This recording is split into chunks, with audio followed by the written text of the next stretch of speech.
जय श्री राम। आज हम लोग प्रकाश के यूनिट में नया टॉपिक देखना है, मिरर, दर्पण, है ना। कल लेंस हो गया था, तो मिरर क्या है या दर्पण क्या है, कौन बताएगा? दर्पण नहीं पता? दर्पण किसको बोलते हैं? ऐसा प्रकाशीय तल जो प्रकाश की किरणों के परावर्तक के द्वारा या तो प्रकाश पुंज को प्रत्यावर्तित कर देते हैं अथवा उसे एक बिंदु पर अभिसरित कन्वर्जिंग करके प्रतिबिंब का निर्माण करते हैं, है ना। ऐसा गोलीय तल जिसमें जो ऑप्टिकल सरफेस है वो क्या करेगा, जो प्रकाश किरण है, लाइट है ना, उसको क्या करेगा, या तो रिफ्लेक्ट कर देगा, परावर्तित करके दूर दूर हटा देगा, या फिर एक ही जगह सेंट्रलाइज, या क्या बोलते हैं उसको, हम लोग कल देख रहे थे, अभिसरित, मतलब कन्वर्जिंग कर दे। दो टाइप के पढ़े थे ना, एक किरणों को क्या करता है, फैलाता है, किरणों को क्या करता है, केंद्रित करता है, एक जगह इकट्ठा करता है। तो ऐसा ऑप्टिकल सरफेस या प्रकाशीय तल जो प्रकाशीय किरण को क्या कर दे, या तो रिफ्लेक्ट कर दे, परावर्तित कर दे अलग अलग, या फिर एक जगह केंद्रित कर दे, और उसके द्वारा जो इमेज का निर्माण होता है वही कहलाता है क्या, दर्पण। ठीक है। अब बेसिकली जो दर्पण होते हैं उसके तीन टाइप होते हैं। कौन कौन? समतल, जिसको हम लोग बोलते हैं प्लेन मिरर, गोलीय दर्पण, स्फेरिकल मिरर, और परवलयाकार या पैराबोलिक मिरर। ठीक है। तो सबसे पहले हम लोग आ जाते हैं समतल दर्पण। समतल दर्पण कैसा होगा? जो नॉर्मल हम लोग यूज करते हैं, ठीक है, तो देखने के लिए यूज करते हैं ना, वो कहलाता है हम लोग का समतल मिरर। ठीक है।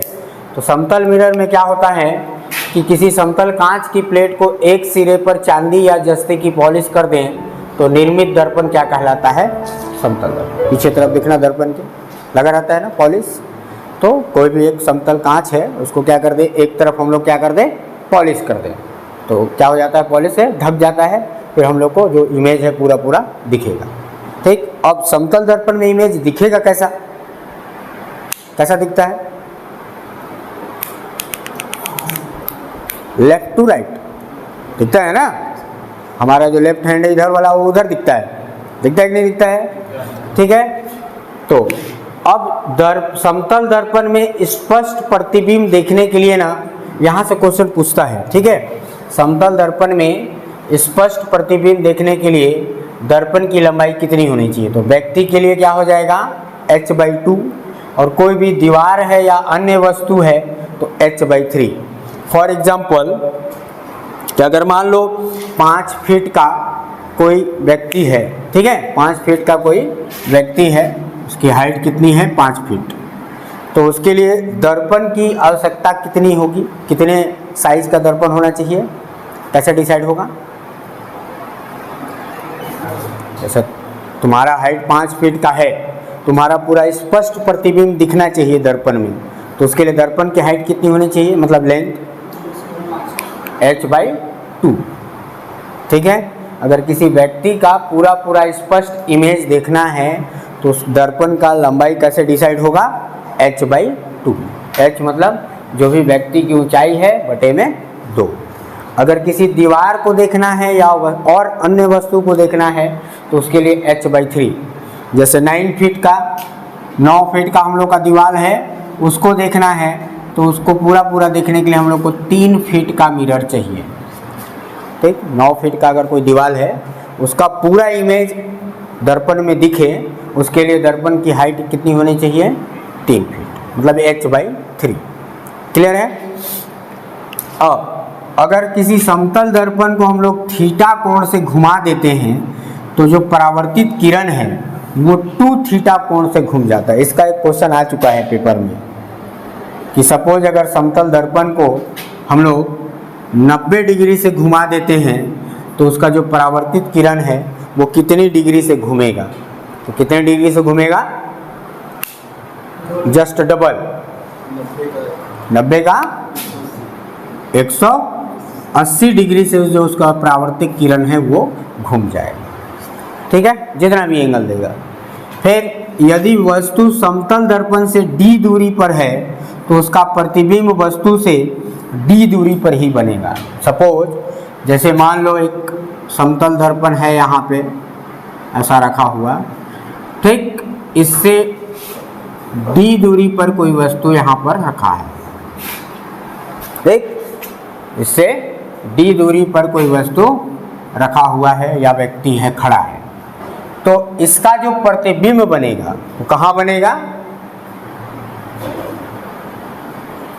यदि वस्तु समतल दर्पण से d दूरी पर है तो उसका प्रतिबिंब वस्तु से d दूरी पर बनेगा, ठीक है, जितनी दूरी पर है उतनी ही दूरी पर बनेगा।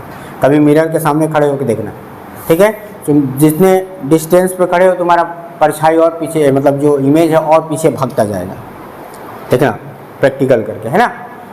इमेज सामने मिरर रख के फिर तुम क्या करना, उसके पास जाते न जान तो तुम्हारा क्या होगा, वो भी पास आता जाएगा, इमेज जो है प्रतिबिंब, ठीक है। दूर जैसे भागते जाओगे तो प्रतिबिंब भी दूर जाता जाएगा। इसका मतलब वही है कि जितनी दूरी पर हम लोग वस्तु को रखेंगे उसका प्रतिबिंब भी उतनी ही दूरी पर बनेगा, ठीक। नेक्स्ट है समतल दर्पण के बाद गोलीय दर्पण। गोलीय दर्पण क्या होता है कि इसका जो परावर्तक पृष्ठ होता है गोलीय होगा या वक्राकार होगा या टेढ़ा होगा, वो कहलाएगा क्या? गोलीय दर्पण। किसी कांच के खोखले गोले को काट कर उसके एक पृष्ठ पर चांदी की पॉलिश या फेरिक ऑक्साइड की कलई कर दी जाए तो प्राप्त दर्पण क्या कहलाता है? गोलीय दर्पण, ठीक है। गोलीय दर्पण बेसिकली दो टाइप का होगा, उत्तल दर्पण और अवतल दर्पण, कॉन्वेक्स मिरर और कॉनकेव मिरर, ठीक है। कॉन्वेक्स वाला मिरर कैसा होगा उत्तल दर्पण कि इसका जो परावर्तक तल होगा वो बाहर की तरफ उभरा रहेगा ऐसा, ठीक है। और अब इसमें क्या होगा, जो परावर्तक तल है वो अंदर की तरफ ऐसा, एक ऐसा रहता है और एक में देखो ये अंदर की तरफ उभरा है और एक बाहर की तरफ उभरा है, ठीक। तो बाहर की तरफ जो उभरा रहेगा वो क्या कहलाएगा? उत्तल, और अंदर की तरफ जो उभरा है वो अवतल। अभी डिफरेंस देखेंगे इसका, है ना। नेक्स्ट जो टाइप है दर्पण का वो है परवलयाकार। अब देखो, अभी हम लोग देखें कि अगर परावर्तक पृष्ठ गोलीय है, वक्रा है या टेढ़ा है तो दर्पण कहलाएगा गोलीय दर्पण। अगर समतल है तो क्या कहलाएगा?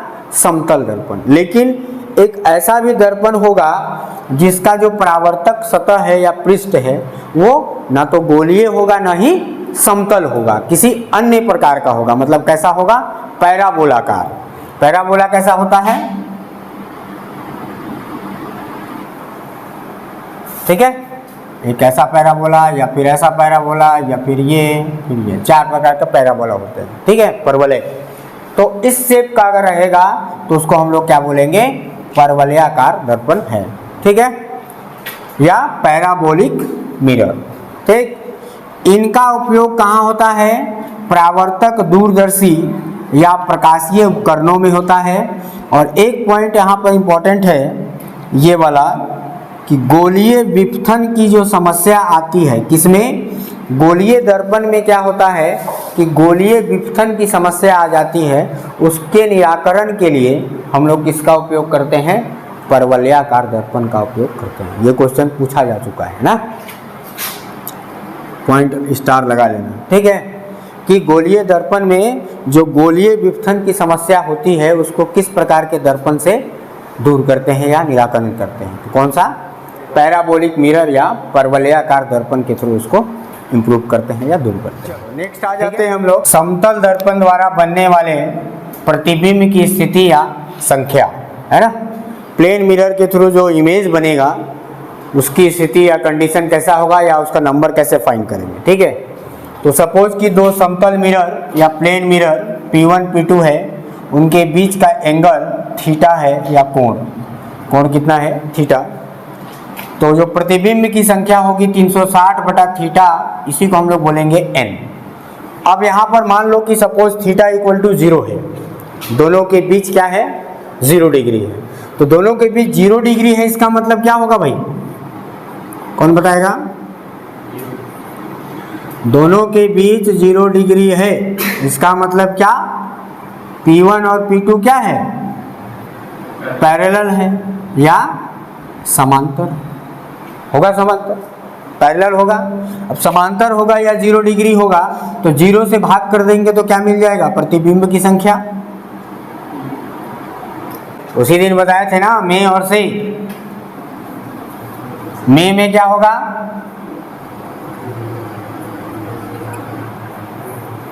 जीरो में किसी का भाग करोगे तो 0, 0 से भाग करोगे तो अनंत या इन्फिनिटी। ठीक है, तो बनने वाला प्रतिबिंब कितना हो जाएगा, 360/0 यानी कि अनंत।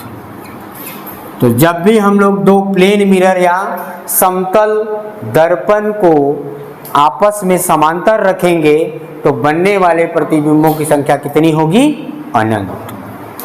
ठीक है, या ऐसा भी क्वेश्चन पूछ सकता है कि किसी समतल दर्पण से अनंत प्रतिबिंब बनने के लिए दोनों समतल दर्पण को कितनी डिग्री के कोण पर रखना पड़ेगा या किस स्थिति में रखना पड़ेगा। तो दोनों को किस स्थिति में रखना पड़ेगा, समांतर या पैरेलल। ठीक है, दूसरा, अगर थीटा 90 डिग्री है, थीटा 90 है, इसका मतलब क्या है भाई, अब जो P1 P2 है उनके बीच का एंगल कितना है, 90 डिग्री। मतलब दोनों क्या हैं, लंबवत हैं। इस बार क्या होगा, लंबवत या परपेंडिकुलर होगा। अब जब परपेंडिकुलर होगा उस केस में क्या हो जाएगा, तो 360 को भाग कर देते हैं, 360/90 यानी कि हो जाएगा 4। लेकिन ध्यान देना, अब ऐसे केस में क्या होगा कि हम लोग के पास केस आएगा। ठीक है, क्या क्या केस आएगा, पहला केस कि यदि n जो है वो इवन आ जाए या सम आ जाए, n मतलब 360/θ। ठीक है, तो 360/90 किए तो कितना आया, इवन आया, 4 आया, मतलब क्या है ये, सम आया। तो सम वाले केस में ना जो प्रतिबिंब की संख्या होगा वो हो जाएगा, प्रतिबिंब की संख्या बराबर n-1, मतलब 4 - 1 = 3। तो टोटल कितने प्रतिबिंब बनेंगे, 3। किस केस में, जब डिवाइड करने के बाद क्या आएगा, सम आएगा या इवन नंबर आएगा। क्लियर है, थीटा जितना भी दिया हो तो उसको डिवाइड करके देख लेना है, अगर इवन आ रहा है तो फिर उसमें एक माइनस कर देंगे, वो आंसर होगा क्या, प्रतिबिंब की संख्या या नंबर ऑफ इमेज। तो जब भी अगर दोनों परपेंडिकुलर रखे हुए हैं तो जो इमेज बनेगा टोटल कितना बनेगा, 3 बनेगा, 4 नहीं बनेगा। क्लियर है।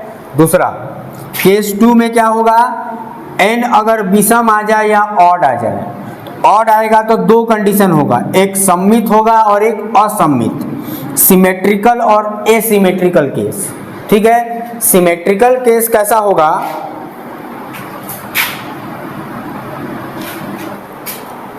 सममित और असममित ना,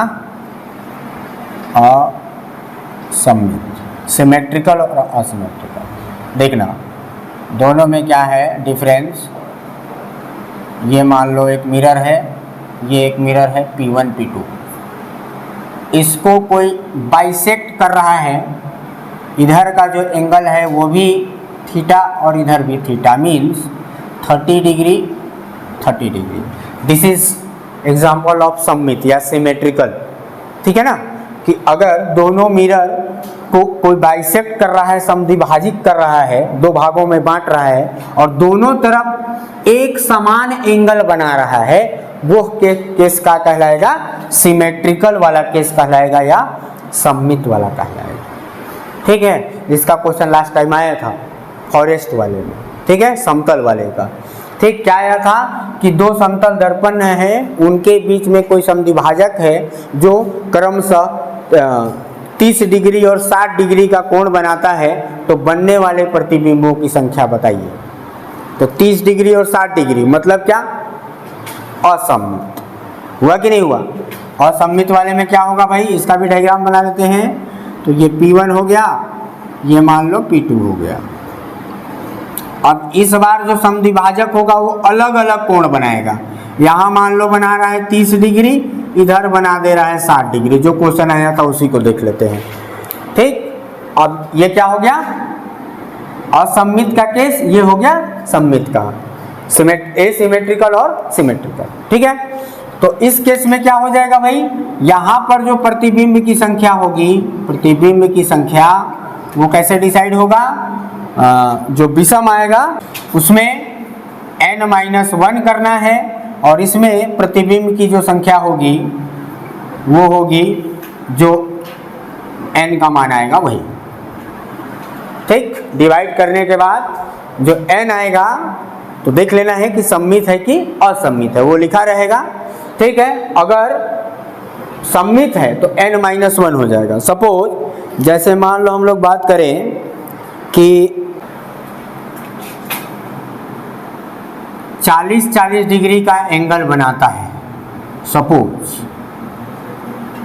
ठीक, मान लिए कितने कितने का कोण बना रहा है, 40-40 डिग्री का, तो क्या होगा भाई, 360 बटे में 40, 4×9=36। n का मान क्या आ गया, विषम आ गया, और विषम आया मतलब ये दोनों केस लागू होगा। अब दूसरा चीज कि 40-40 डिग्री का कोण बना रहा है मतलब कौन सा होगा, सममित वाला केस होगा, सिमेट्रिकल वाला। तो सिमेट्रिकल वाला होगा तो n-1 हो जाएगा। n कितना आया है, 9, तो 9 - 1 = 8। तो ये हो जाएगा बनने वाले प्रतिबिंबों की संख्या।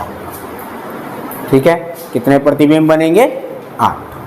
अगर यही केस ऐसा होता कि एंगल जो है कैसा बना रहा है, बराबर नहीं बना रहा है, उस केस में क्या हो जाता, प्रतिबिंब की संख्या डायरेक्ट 9 हो जाता है ना। प्रतिबिंब कितना हो जाता, 9। जो n का मान आया है वही हो जाता प्रतिबिंब की संख्या। किसके केस में, असममित या एसिमेट्रिकल। ठीक है, तीसरा केस, तीसरा जो केस होगा इसमें वो कौन सा होगा, केस नंबर 3। यदि n किस में आ जाए, भिन्न संख्या आ जाए, भिन्न संख्या या फ्रैक्शनल नंबर। फ्रैक्शनल नंबर या भिन्न संख्या समझते हो ना, पॉइंट में आए। ठीक, उस केस में क्या करना है, जैसे मान लो एग्जांपल है कि यदि थीटा बराबर, क्या ले लें, कुछ भी ले लेते हैं, 50 ले लेते हैं, चलो। यदि दोनों जो समतल दर्पण है उनके बीच का जो कोण है वो कितना डिग्री है, 50 डिग्री है। तो इस केस में क्या होगा, 360 बटे में 50, 0 कट गया, 5 से काटो तो 5 × 7 = 35, 5 × 2 = 10, 7.2 आएगा। किसका मान आया, n का। तो ये 7.2 क्या है, भिन्न संख्या है या फ्रैक्शनल नंबर है। तो ऐसे केस में जो प्रतिबिंब की संख्या होगा, प्रतिबिंब की संख्या बराबर तो 7 आंसर। इधर दशमलव के बाद वाले को नहीं लेना है, जो दशमलव के पहले है उसी को बस ले लेना है, वही हो जाएगा आंसर। समझ में आया। डिवाइड करने के बाद 3 आएगा। 3 केस कौन कौन, एक तो इवन नंबर आ जाए। ठीक, इवन नंबर आएगा तो प्रतिबिंब कितना होगा, जो भी आया है उसमें 1 माइनस कर देंगे, वही हो जाएगा प्रतिबिंब का संख्या, नंबर ऑफ इमेज। दूसरा केस आएगा कि जब डिवाइड किए एंगल से तो विषम आ जाए या ऑड नंबर आ जाए।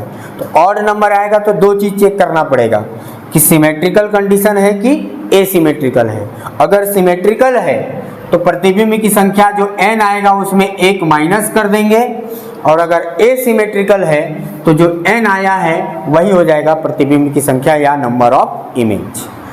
तीसरा केस कौन सा होगा कि यदि डिवाइड करने के बाद फ्रैक्शनल नंबर आ जाए या भिन्न में आए, पॉइंट में, दशमलव में आए, उस केस में जो n होगा उसमें जो पॉइंट के राइट साइड वाला होगा वो उसको छोड़ देना है, जो लेफ्ट साइड में आया है वही हो जाएगा उसका आंसर या प्रतिबिंब की संख्या, नंबर ऑफ इमेज। क्लियर है। तो ये था समतल दर्पण द्वारा प्रतिबिंब का बनना या प्रतिबिंब की स्थिति। नेक्स्ट आ जाते हैं हम लोग उत्तल दर्पण तथा अवतल दर्पण में अंतर, difference between convex and concave mirror. ठीक है, डायग्राम बना हुआ है, देख लो। ठीक, उधर भी डायग्राम बना है।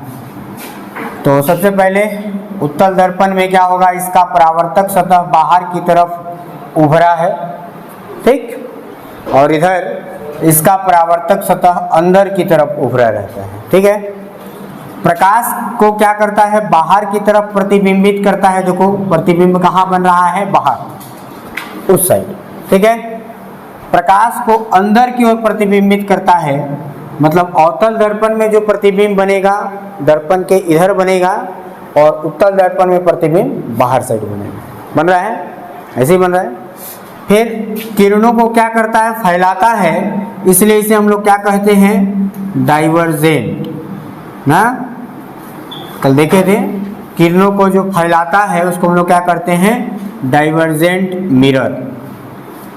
ठीक है, या अपसारी, कंफ्यूज नहीं होना है। वहां पर उत्तल को हम लोग क्या बोल रहे थे, अभिसारी, कन्वर्जेंट बोल रहे थे ना। उत्तल लेंस क्या था, किरण को इकट्ठा कर रहा था, लेकिन दर्पण में जस्ट उल्टा होता है।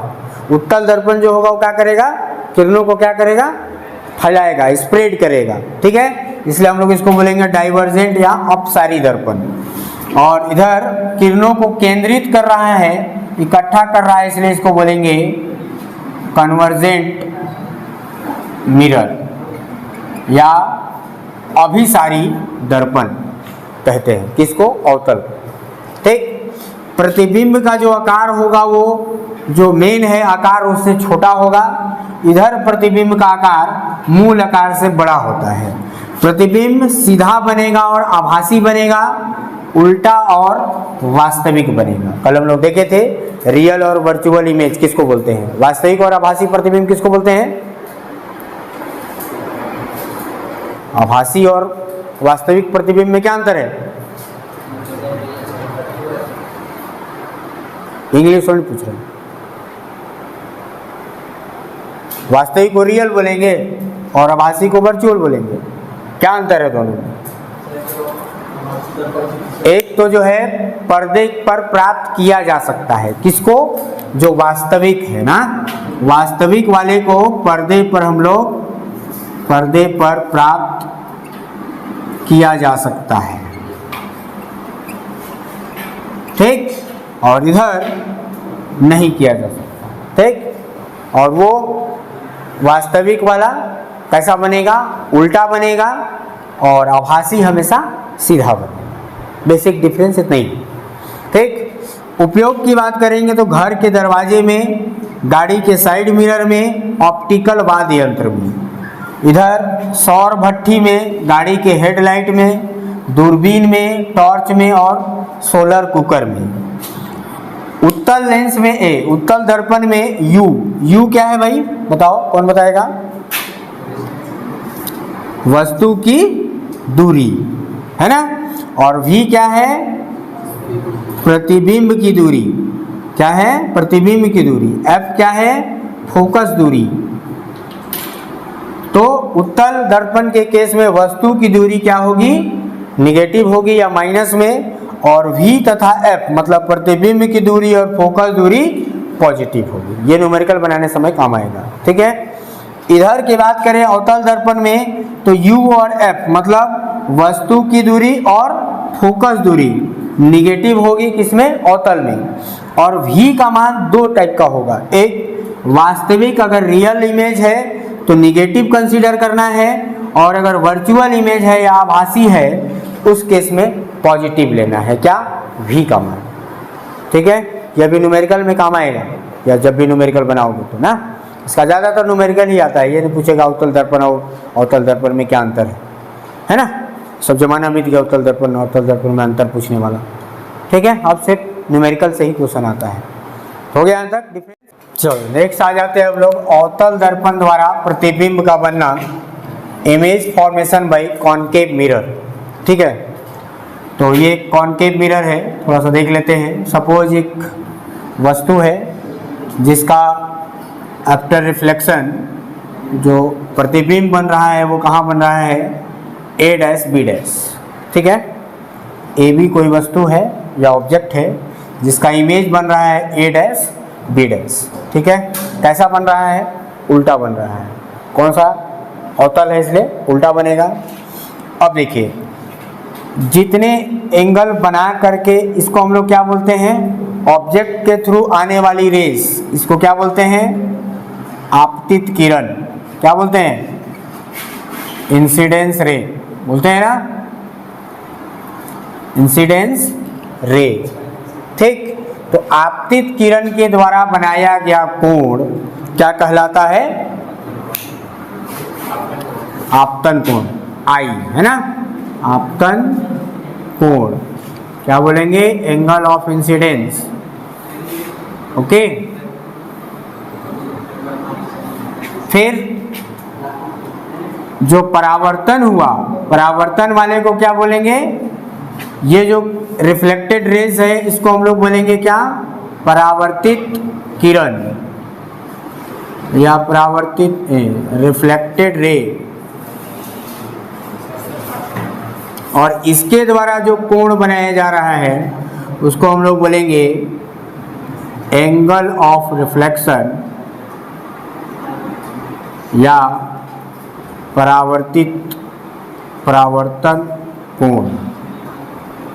ठीक है ना, ये बोलेंगे परावर्तन कोण। ठीक, अब जो वस्तु की दूरी है, ये जो मुख्य ध्रुव है या पोल दर्पण का, वहां से वस्तु के दूरी को हम लोग क्या बोलते हैं? u। ठीक है ना, डिस्टेंस ऑफ ऑब्जेक्ट। जो प्रतिबिंब बना है पोल के पास से उसको क्या बोलेंगे? प्रतिबिंब की दूरी, डिस्टेंस ऑफ इमेज।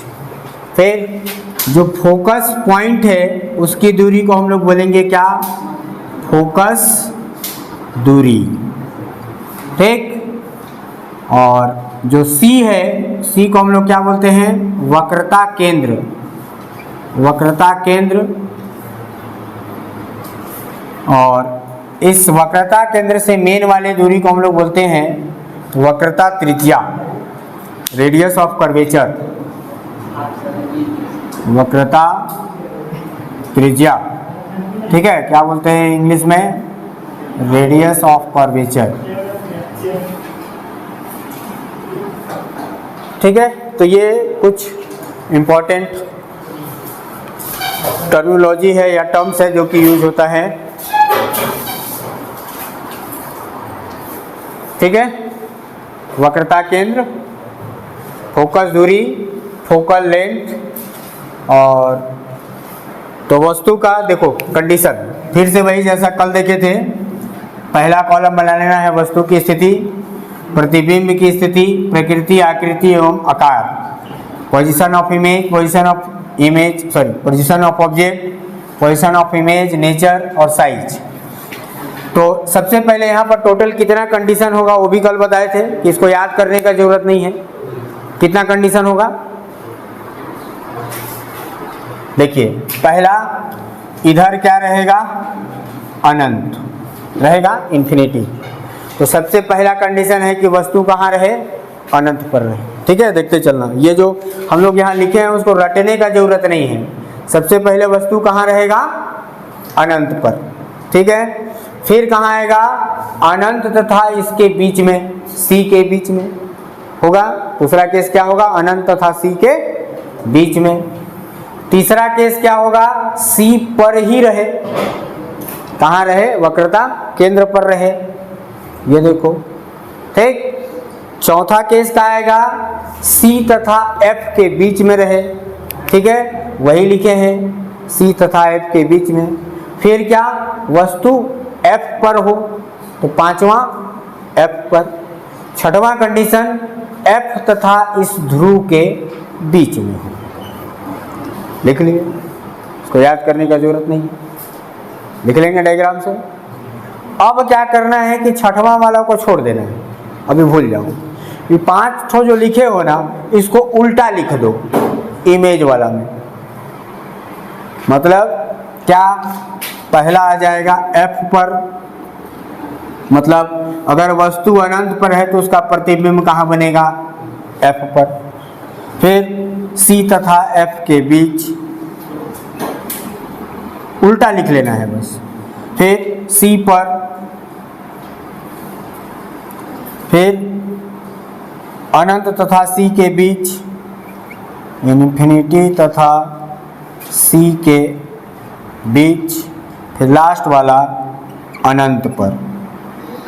क्लियर है कैसे लिखे? पहला वाला याद कर लेना है, कैसे याद करना है डायग्राम देख करके, ठीक है। फिर इसको जस्ट उल्टा लिख देना है, लिख लिए। अब प्रकृति आकृति में आते हैं। अभी बताए कि अवतल दर्पण में हमेशा प्रतिबिंब कैसा बनेगा? उल्टा और वास्तविक ही बनेगा। अब ये भी ध्यान रखना है कि अगर वास्तविक प्रतिबिंब बन रहा है तो उल्टा ही बनेगा, ठीक है ना। वास्तविक में उल्टा, आभासी में सीधा, ठीक। तो ये पूरा लिख लेना है। अब इधर हम लोग को शुरू करना है बिंदु आकार से, जैसा कल किए थे। सबसे पहले इमेज कैसा रहेगा? बिंदु आकार का, पॉइंट साइज का रहेगा। फिर वस्तु से छोटा, फिर वस्तु के बराबर, फिर वस्तु से बड़ा, फिर वस्तु से बहुत बड़ा, ठीक। छठवां वाला आ जाओ। अब जो है वस्तु कहाँ रहेगा? F तथा P के बीच में, और उसका जो इमेज बनेगा वो कहाँ बनेगा? दर्पण के पीछे।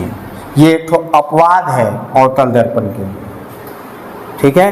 अवतल दर्पण में बाकी सारे प्रतिबिंब दर्पण के सामने बनेंगे, लेकिन ये वाला केस में दर्पण के पीछे बनेगा, ठीक। और कैसा बनेगा? आभासी बनेगा तो कैसा बनेगा?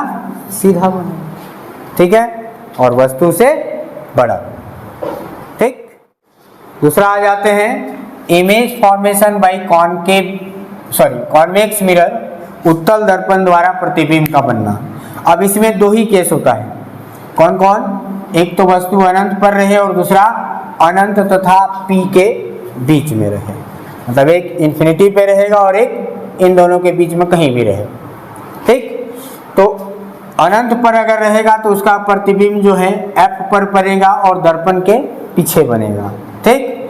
उत्तल दर्पण में हमेशा ही याद रखना है कि प्रतिबिंब कहाँ बनेगा? दर्पण के पीछे ही बनेगा। अगर उत्तल दर्पण का न्यूमेरिकल आया और अगर ऑप्शन में दिया है कि दर्पण के पीछे प्रतिबिंब की स्थिति हो, प्रतिबिंब की स्थिति कहाँ होगी, और ऑप्शन में दिख रहा है कि दर्पण के पीछे है, आंसर सॉल्व करने का जरूरत नहीं, ठीक। बात क्लियर है? लेकिन अगर अवतल दर्पण आया तो दिक्कत है, क्योंकि एक केस दर्पण के पीछे भी है और बाकी सब दर्पण के सामने भी है ना। लेकिन यहाँ पर नो कन्फ्यूजन, उत्तल दर्पण आया मतलब इमेज हमेशा कहाँ बनेगा? बैक साइड ऑफ मिरर, दर्पण के पीछे ही बनेगा, सामने नहीं बनेगा, ठीक। और दर्पण के पीछे बना मतलब कैसा बना? ठीक है, आभासी बना, क्योंकि वो हमको दिखेगा ही नहीं, वर्चुअल, बस सिर्फ हम लोग इमेज करेंगे उसको, ठीक है। और छोटा छोटा, ठीक है। तो ये हो गया क्या? Image formation by both mirror, concave और कॉन्वेक्स, ठीक है। इसका डायग्राम के साथ अगर समझेंगे तो और थोड़ा अच्छा रहेगा, लेकिन उसको फिर नेक्स्ट लेक्चर में देखेंगे, थोड़ा और लंबा हो जाएगा, है ना। चलिए अब अगला जाते हैं कि किसी भी गोलीय दर्पण की फोकस दूरी और वक्रता त्रिज्या में क्या संबंध होता है? ये क्वेश्चन पूछ चुका है, बहुत सिंपल है।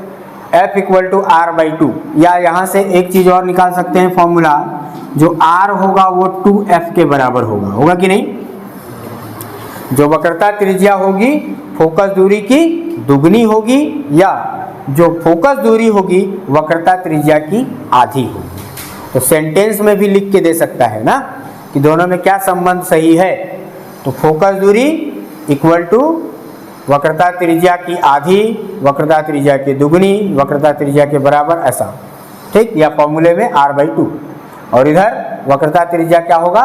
जस्ट डबल होगा।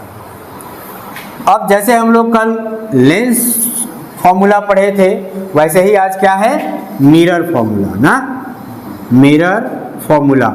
और दोनों में कंफ्यूज नहीं होना है, हम कल ही बताए थे, ठीक है। लेंस वाले में क्या था? बीच में माइनस था, 1/v माइनस 1/u, यहाँ पर प्लस रहेगा, ठीक। v और u क्या है अभी हम लोग देख लिए हैं। u क्या है? वस्तु की दूरी, v क्या है? प्रतिबिंब की दूरी, f क्या है? फोकस दूरी। क्लियर है? अब रेखीय आवर्धन, लीनियर मैग्निफिकेशन, इसका फॉर्मूला भी वहाँ भी था, लेकिन वहाँ पर प्लस था, प्लस v/u था, और I बटा O या किसी किसी बुक में HI बटा HO दे देता है। HI मतलब हाइट ऑफ क्या, हाइट ऑफ इमेज है ना जी, इमेज की हाइट। और HO मतलब हाइट ऑफ ऑब्जेक्ट, ऑब्जेक्ट मतलब वस्तु की लंबाई, और HI मतलब प्रतिबिंब की लंबाई। ठीक, अब यहाँ पर इस m की वैल्यू पे ना दो चीज डिसाइड होता है कि अगर m जो है निगेटिव आ रहा है और 1 से अधिक आ रहा है, सॉल्व करेंगे m को सॉल्व करने के बाद अगर वो निगेटिव आएगा और 1 से बड़ा आएगा, उस केस में जो प्रतिबिंब होगा वास्तविक होगा, उल्टा होगा और वस्तु से बड़ा होगा। ठीक है, और अगर m का मान पॉजिटिव आता है और 1 से कम है या छोटा है, तो उस केस में प्रतिबिंब आभासी बनेगा, सीधा बनेगा और छोटा बनेगा। ये हमको ध्यान रखना है। अभी न्यूमेरिकल जब करेंगे तो डायरेक्ट वस्तु की स्थिति प्रतिबिंब की स्थिति पूछ देगा कि या प्रतिबिंब की आकृति या प्रतिबिंब की प्रवृत्ति, तो प्रवृत्ति कैसी होगी, आभासी होगी कि वास्तविक होगी, वो डिसाइड होगा किससे, m से। और वस्तु छोटा बनेगा कि बड़ा बनेगा। ठीक, बाकी दर्पण के पीछे बनेगा कि आगे बनेगा, अभी हम लोग इससे देख लिए कि प्रतिबिंब कहाँ कैसे बनेगा। क्लियर है? न्यूमेरिकल देख लेते हैं। चलो, तो न्यूमेरिकल में आ जाते हैं हम लोग। क्वेश्चन दिया है 10 सेंटीमीटर फोकस दूरी वाले गोलीय अवतल दर्पण के ध्रुव से 15 सेंटीमीटर दूरी पर वस्तु स्थित है।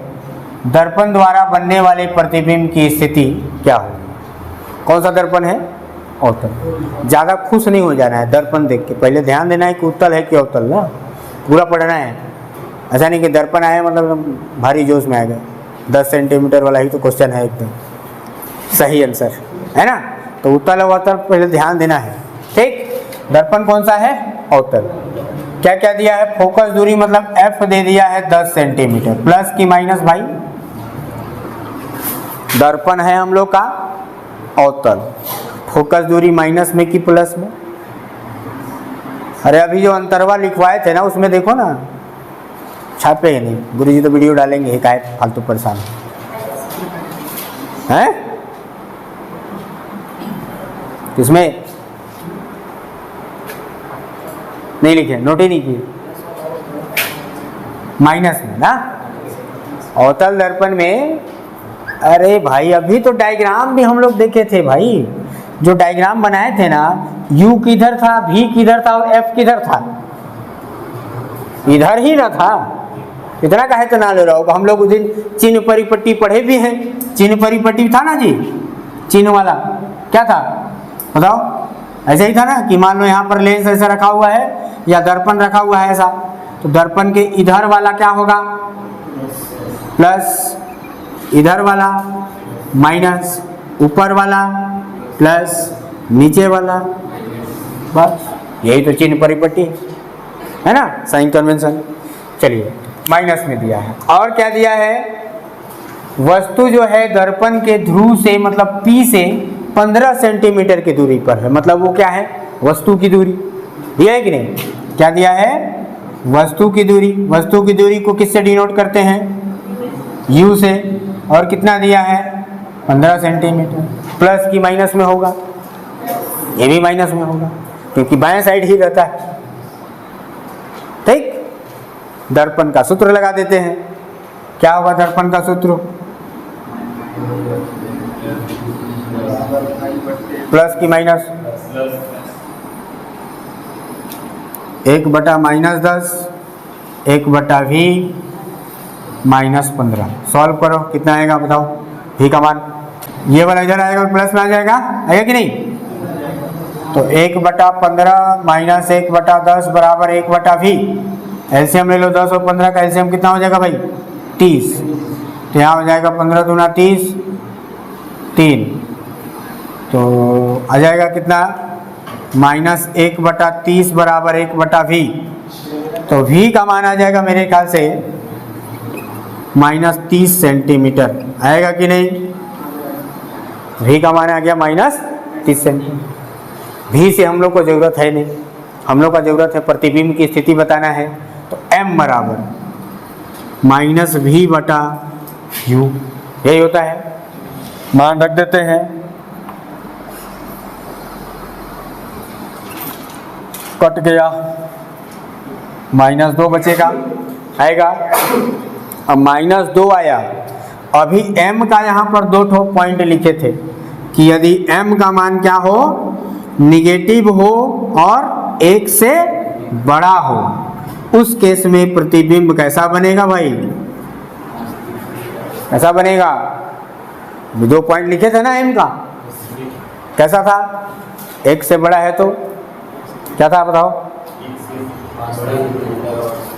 वास्तविक बनेगा ना, वास्तविक बनेगा। और वास्तविक बनेगा तो कैसा बनेगा? उल्टा बनेगा, ठीक है। वास्तविक, उल्टा और वस्तु से बड़ा। कोई दिक्कत किसी को क्वेश्चन में?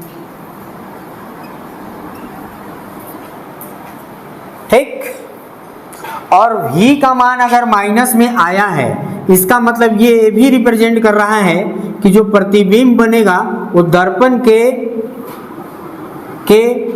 किधर? सामने। सामने ही ना बनेगा, तो प्रतिबिंब कहाँ बनेगा? दर्पण के सामने। ओके, चलिए नेक्स्ट क्वेश्चन में आते हैं। नेक्स्ट क्वेश्चन दिया है, एक गोलीय अवतल दर्पण की फोकस दूरी 10 सेंटीमीटर है। किसी वस्तु का 5 गुना बड़ा प्रतिबिंब बनने के लिए वस्तु की दर्पण से स्थिति क्या होगी?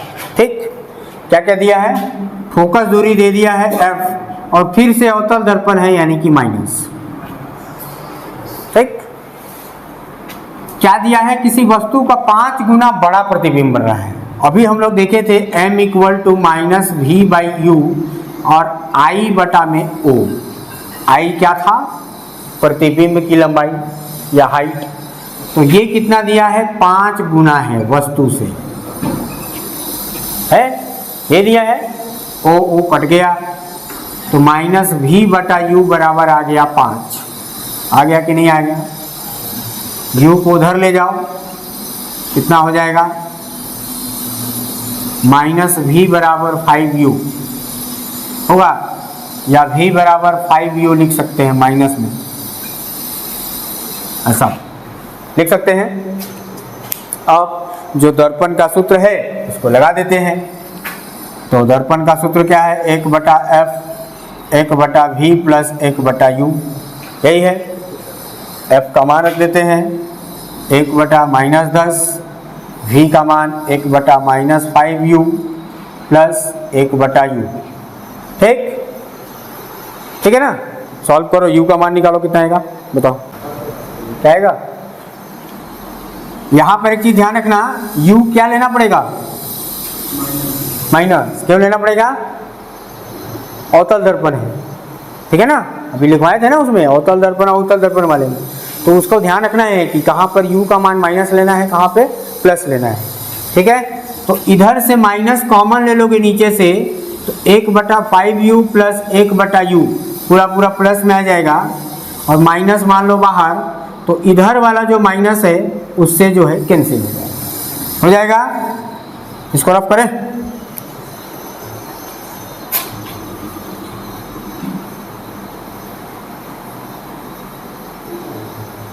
तो क्या मिल जाएगा?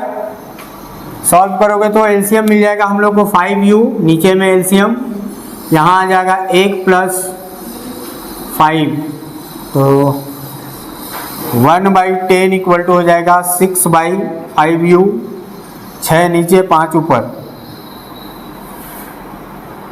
तो 5/10 × 6 बराबर 1/u, 5 दूना 10, तो 1/12 बराबर 1/u, यानी कि u का मान आ गया 12, और सेंटीमीटर था इसलिए सेंटीमीटर। u का मान आ गया कितना? 12 सेंटीमीटर। u क्या है हम लोग का? वस्तु। वही पूछा था कि वस्तु की दर्पण से स्थिति क्या होगी। अब वस्तु कितनी दूरी पर होगा दर्पण से? 12 सेंटीमीटर। हो गया, यही पूछा था। नेक्स्ट क्वेश्चन आ जाते हैं। नेक्स्ट क्वेश्चन दिया है कि गोलीय उत्तल दर्पण, इस बार उत्तल दर्पण का क्वेश्चन है। वक्रता त्रिज्या दे दिया है, वस्तु की लंबाई, वस्तु की दूरी और प्रतिबिंब की स्थिति ज्ञात करना है। क्या क्या दिया है? वक्रता त्रिज्या मतलब R दे दिया है 30 सेंटीमीटर। सबसे पहले तो यहाँ से फोकस निकाल लीजिए। फोकस बराबर होगा R बटा में 2, होगा कि नहीं? तो 30 बटा में 2 कितना हो जाएगा? 15 सेंटीमीटर। लेकिन दर्पण कौन सा है? उत्तल। अवतल, उत्तल। F का मान क्या?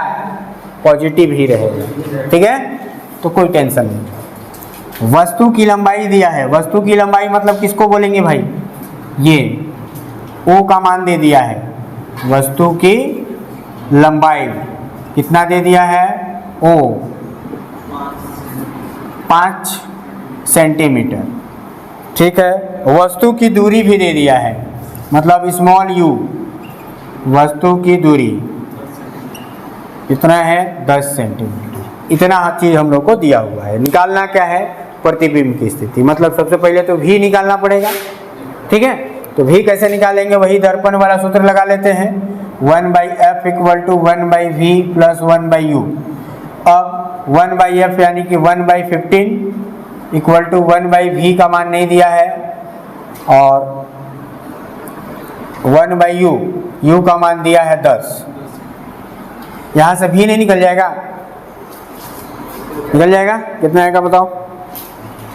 उनसे क्वेश्चन है। हाँ, v का मान बताओ जल्दी से, फटाक से। अब यहाँ पर फिर से माइनस लेना पड़ेगा ना, सूत्र में तो प्लस ही रहेगा, यहाँ पर माइनस होगा। उत्तल दर्पण u का मान रहेगा ना, तो ये इधर आएगा तो प्लस में आ जाएगा। 1/v बराबर 1/15 + 1/10। एलसीएम आ जाएगा फिर से 30, यहाँ हो जाएगा 2 + 3, तो 5/30 इधर आ जाएगा 1/v, 5 × 6 = 30, तो v बराबर हो जाएगा 6 सेंटीमीटर। ठीक है, v का मान आ गया 6 सेंटीमीटर। हम लोग को चाहिए क्या? प्रतिबिंब की स्थिति। तो m का फॉर्मूला क्या होता है? -v/u, ये होता है ना। इसमें मान रख देते हैं, तो क्या हो जाएगा? -6, u का मान 10, कितना आएगा? और उधर रखना है किसका? हम लोग को किसका निकालना है? I का मान निकालना है ना, वो तो दिया हुआ है। हाँ, वो दिया है, I का मान निकालना है। और ये जो है किसके बराबर होगा? I/OK। हुआ कि नहीं?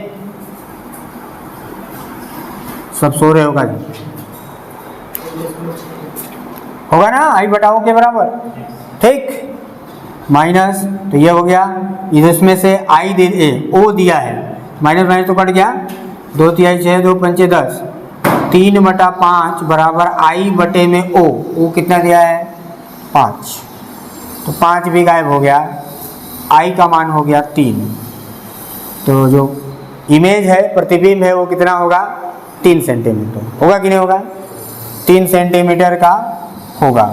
मतलब जो प्रतिबिंब की लंबाई है या ऊंचाई, वो कितनी होगी? 3 सेंटीमीटर। ठीक, अब प्रतिबिंब की लंबाई 3 सेंटीमीटर, तो m बराबर क्या आ जाएगा?